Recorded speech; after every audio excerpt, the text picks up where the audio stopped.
സംഗീത പ്രമാണിക്ക് ദാവീദിൻ്റെ ഒരു സങ്കീർത്തനം. സങ്കീർത്തനം 64.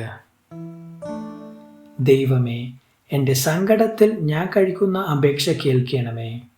ശത്രുഭയത്തിൽ നിന്ന് എൻ്റെ ജീവനെ പാലിക്കണമേ. ദുഷ്കർമ്മികളുടെ ഗൂഢാലോചനയിലും നീതികേട് പ്രവർത്തിക്കുന്നവരുടെ കലഹത്തിലും ഞാൻ അകപ്പെടാതെ വണ്ണം എന്നെ മറച്ചു കൊള്ളണമേ. അവർ തങ്ങളുടെ നാവിനെ വാൾ പോലെ മൂർച്ചയാക്കുന്നു.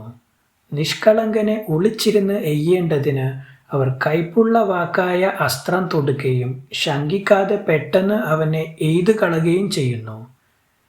ദുഷ്കാര്യത്തിൽ അവർ തങ്ങളെ തന്നെ ഉറപ്പിക്കുന്നു.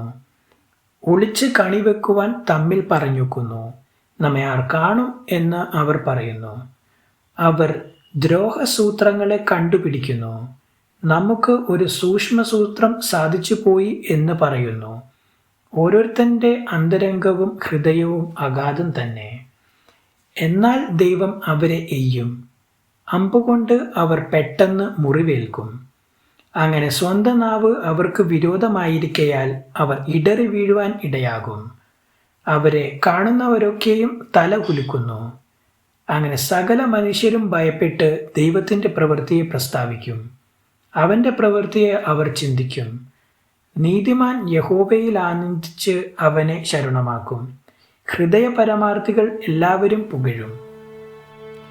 ദൈവവചനം തുടർന്നും കേൾക്കുവാൻ ഈ വീഡിയോ ലൈക്ക് ചെയ്യുകയും ചാനൽ സബ്സ്ക്രൈബും ചെയ്യുക.